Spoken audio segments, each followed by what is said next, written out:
All right. I'm here. Bring the juice. We're at the Fresno Fairgrounds. Horse race season is among us. I got William with me. Let's start with the simplest question possible, right? At what point do you say to yourself, I think I'm going to ride horses. I'm going to get after this. I'm going to become a professional jockey?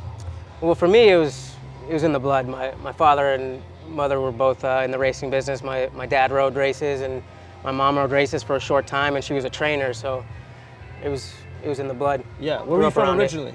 Originally from New York. Okay. Then grew up in Kentucky, where my mom trained. So I grew up in Kentucky, and then I moved out to California when I was about 10 years old. Okay. Yeah. How in the jockey industry did you go from like, okay, I like this, to it's going to become a full-on profession? Obviously, with it comes a lot of, responsibility. You're full-time with this. When did you take that leap? What was the point where you said, I'm good? Well, I used to show jump horses, so I did that competitively through my teenage years. Yeah. Then I started galloping race horses during the summer, as a part-time job in the mornings, and I caught the bug, as they say. I started working horses in the mornings, and obviously my size, I could make the weight as a jockey. Right. And made the leap and started riding races and fell in love with it, and that's pretty much all she wrote. And once I started riding races, that's all I did. Because you're in the United States, did you have to go through jockey school then? You don't have to go through a jockey school. I know there's a lot of other countries, guys like from Puerto Rico and the Latin countries, they have jockey schools. Right. There is a few jockey schools here in the U.S. and Kentucky and stuff, where some guys come through. But for me, I just basically learned as I went on the track. From older guys. Exactly. Yeah. I don't think people understand the weight limitations and variables when it comes to being a jockey. Can you just give us a little basics on that? For the weight? Yeah. Yeah.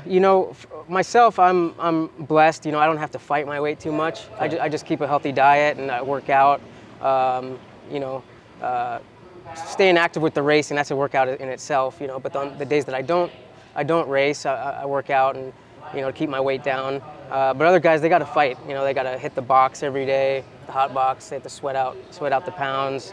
They have to really watch their weight. So some guys struggle with it more than other guys. Like I said, I'm blessed. I don't have to fight it too much, but I do, keep myself on a regiment where I eat healthy and work out. When you say workout, do you primarily work in speed? Are you working strength? Are you just saying, I want to stay as wiry and slim as possible, or what are you working? Just a little bit of everything. You cardio for sure. Right. You want to have good cardio. But you want strength too. Because you're out there controlling a 1,000-pound animal. So yeah. you need strength, but you can't put on too much muscle, because then you bulk up. So you just gotta find that fine line where you don't bulk up too much, but you still want to be strong, right, where you can maneuver these horses out there. That's a unique gray area, I feel like. Yeah. How about from a business side? Are you typically paid off of just your time and your races itself? Do you get winnings? How's that work? What's the industry standard on something like that? We get a base pay just to go out there and ride a race. Got it. So we just to go out there and get on the horse and ride the race, we get a base salary, and then you make more if you win. Right. And then you make a little bit more if you're on second, third, but the goal is to win. That's where you make your money, is when you win races. Your bond with the horse, does it matter? Does it have to do with your success, or could you hop on any horse and say, we're going to go win this thing? It's a big thing. You have to get along with horses. That comes with the more experienced riders.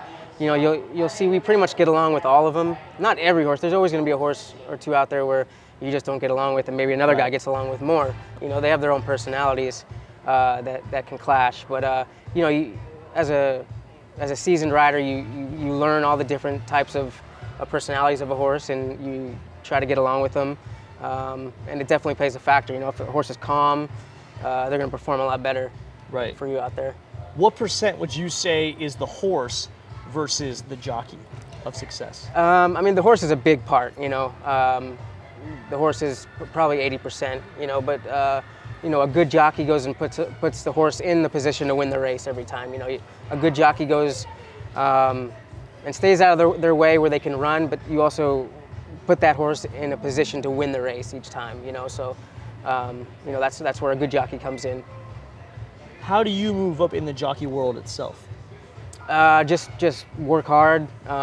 Winning races, that's at the end of the day, it's winning races. The more you win, the more you get noticed. Like anything. Like anything. Right. The more you win, the more business you're going to get from trainers and owners that are going to seek your riding out. So at the end of the day, it's winning. But to win, you have to just be out here all the time, work hard, and just show up every day and with a positive attitude, and it pretty much becomes your life. Right. If you want to be successful, like anything, like any sport, right, you have to, go all in. What's the dream of what's your personal goals and dreams? What do you want? What level do you want to hit? Is the Kentucky Derby the top of the top, or what is it? I mean, it's definitely right up there, the Derby, but there's other big races as well. You got the Dubai World Cup, which is in Dubai. Right. That's huge. That's big money. You got the Breeders' Cup, which is also big money. So, the Derby is what everyone knows, and obviously we all want to win that. But there's a lot of big races that I aspire to get to, and it's all about finding that horse. And I've been fortunate enough where I've ridden in the Breeders' Cup before, the marathon. I was able to get a nice horse, and we went down there and ran 4th that year. So that was a good experience at Del Mar. Big stage of growth, right? Yeah. So it's all about finding the right horse, and hopefully you stick with that horse, and it carries you to those type of races. Do you have any pre-race rituals you like to do, things you like to do consistently? I like to stretch, get in the zone, put on some music. What kind of music you listen to, William? Oh man, I listen to everything from heavy metal to country to rap. Got that range. You name it. That range. Yeah, I listen to everything. I'm with you on it. Yeah. Riding horses. Do you think you could ride other animals now too? Oh yeah, I think so. I I always, when I was a kid, I always wanted to be a bull rider too. I think that would be pretty cool to be a bull rider. Yeah. That'd be good, man. Yeah. Well, I wish you great success, William. I appreciate you a couple minutes on here, man. We'll be sure to tag you, collab, and all this crap, and go get some wins this weekend. Perfect. Hey, appreciate you, man. Nice to meet you.